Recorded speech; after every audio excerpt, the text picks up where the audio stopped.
Hi, future criminologist. So today, I'm going to discuss to you about Republic Act 11131, which is also known as the Philippine Criminology Profession Act of 2018. So let's start. Okay, so let's do this, future criminologist. So before we start, I have a simple motivational quote for you. So, of course, it's hard. It's supposed to be hard. If it was easy, everyone would do it. Hard, what makes it great. So remember, in every step in achieving your goals and dreams, there will be a time that you will be struggling and will face different challenges. But always bear in mind that all the steps, all the process, even if it's hard, it will lead you to the right destination. It will help you to achieve your dream and goal. So during this time of pandemic, all we need to do is to trust the process and most especially focus on what you want to do. So today I'm going to discuss to you about the Republic Act 11131.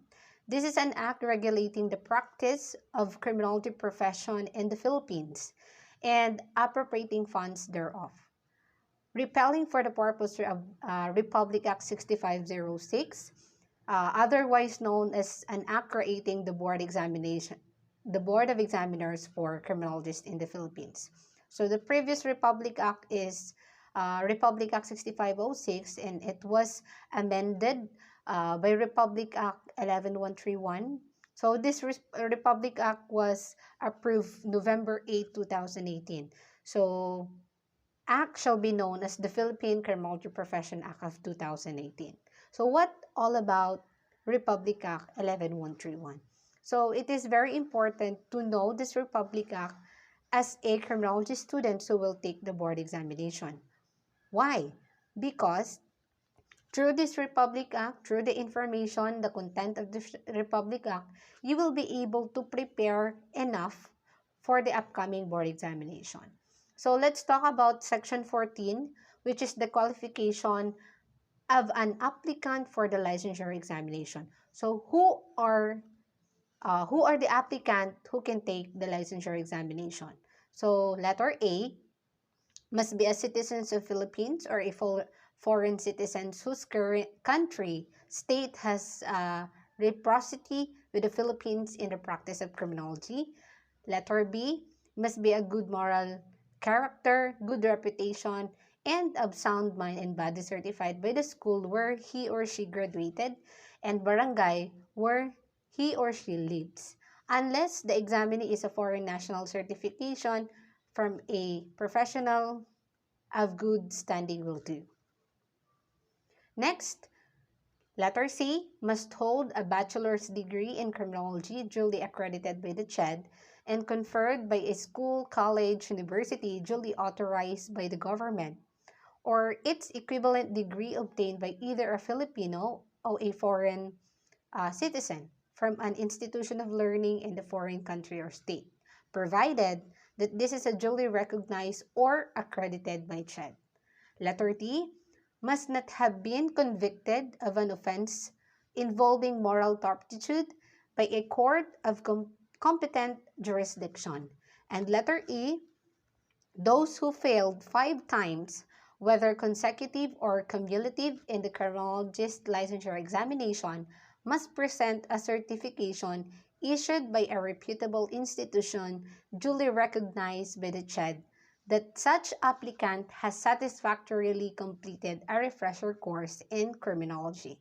So let me just clear the information about this section. So under section 14, as long as you finish your bachelor's degree, you have a good moral character, and uh, you're a Filipino citizen, and most especially the last one, um, if you present a completion certificate, a certification that says that you take a refresher course, because this is a new law or a new rules under this new law.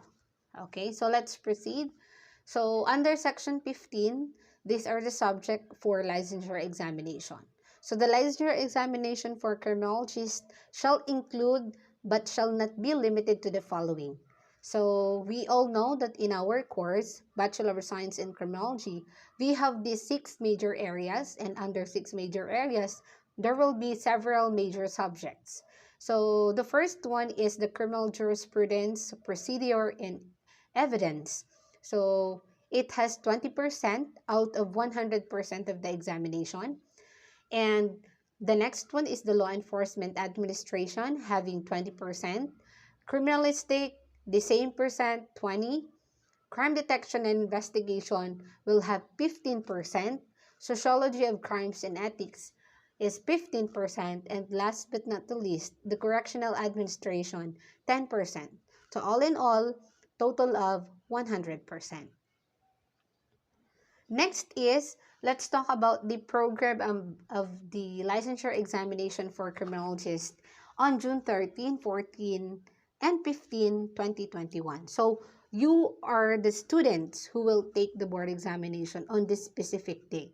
So this is very important for you to be familiar with the program so that you will be able to have a time management on how are you going to prepare for the said examination. Okay, so on the very first day, which is June 13, 2021, from 7 a.m. to 7:45 a.m., this will be a general instruction in filling out of forms. So there will be a specific instruction that will be given to you by the different proctors on the specific rooms that you are assigned. So please bear in mind that you need to be on time on your venue or on the school where you are assigned to take the board examination. So following 8 a.m. to 11:30 a.m. would be the first subject, which is the criminal jurisprudence, procedure, in evidence. And this area allocated 20%, and it will cover the different major subject. So number 1 is criminal law or book 1. Number 2, criminal law book 2.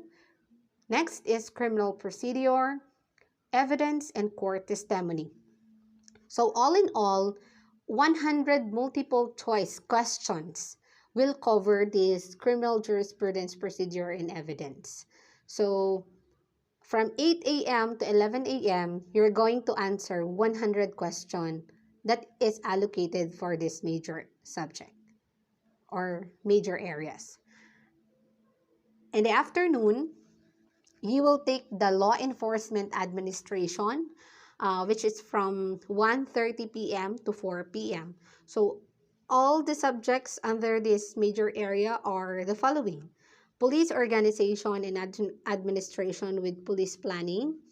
Next is industrial security administration, police patrol operation with police communication system, police intelligence, police personnel and records management, and the last one is cooperative or comparative police system. So all in all, it will also have 100 multiple choice questions. And the equivalent percentage of this area is also 20%. So these are the major areas that you're going to take on the first day of your examination. Next, on the second day, that would be Monday, June 14, 2021. So on the morning, 8 a.m. to 11:30 a.m., you're going to take the criminalistic. So criminalistic has allotted percentage of 20%. And under criminalistic, all the major subjects are the following: personal identification, police photography, forensic ballistic, question documents, examination, polygraphy or the lie detection, and then the last one is the legal medicine. So in the afternoon, 1:30 p.m. to 4 p.m., you're going to take the crime detection and investigation, which has 15%. So under CDI, the different major subjects are the following: fundamentals of criminal investigation, traffic management and accident investigation, special crime investigation, organized crime investigation, drug education and vice control, fire technology, and arson investigation. So that would be all the subject on the second day. And on the last day, or on the third day, which is Tuesday, June 15, 2021, in the morning, 8 a.m. to 11:30 a.m., you're going to take the Sociology of Crimes and Ethics. So it has 15% also. Under this major area are the different major subjects. So the first one is Introduction to Criminology, followed by the Psychology of Crimes, Philippine Criminal Justice System, Ethics and Values, Juvenile Delinquency, Human Behavior and Crisis Management, and Criminological Research and Statistics. And in the afternoon, you're going to take the Correctional Administration.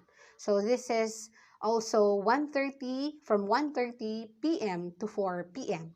So this area has 10% out of 100, and it will cover the two major areas under CA, which is the institutional correction and non-institutional correction. So all in all, the total number of questions that you're going to take or to answer is 600. So per major areas, you will answer 100 questions of multiple choice. Okay? So what would be the mechanics? So under Section 17 of Republic Act 11131, which is the rating in the licensure examination, this is a very important one because this is the amendments from Republic Act 6506. So under the new law, to pass the licensure examination for criminologists, a candidate must obtain a weighted average rating of 75%, with no grade less than 60% in any given subject. So in case the examinee obtains a weighted average rating of 75%, but has a grade below 60% in any of the subject, the result of the examinee shall be deferred and be required to retake that particular subject.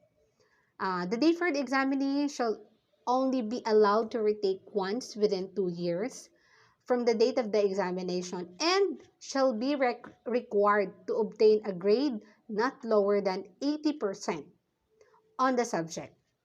So to be considered to have passed the licensure examination. If the examinee failed to retake after the lapse of 2 years or failed to get the passing mark of 80%, the examinee shall retake all the board subject. So let's clear it out. So ganito kasi yun. So we have 6 major areas. Per areas, we have different percentage and it will be sum up to 100%. So as stated in the new law, kailangan daw ang passing average rating mo or weighted average rating mo is 75%. But take note that you must not have less than 60%. So ibig sabihin, dapat hindi bababa sa 60% kada area ang makukuha mong rating. What will happen kapag hindi mo na-reach yung 60% per area? So, kahit na nakakuha ka ng weighted average rating na 75%, pero meron kang bagsak na isang area, yung weighted average rating mo na 75 will be deferred. So, ibig sabihin, mahahang yun. Supposed to be, you are now a licensed criminologist, but for some instances, because of this new rule, you need to follow it. So, you will be given a chance. So, within 2 years, you can retake it once, but in retaking the specific area or subject that you failed, you need to reach 80%. So, hindi na po 60% yung kailangan mong makuha.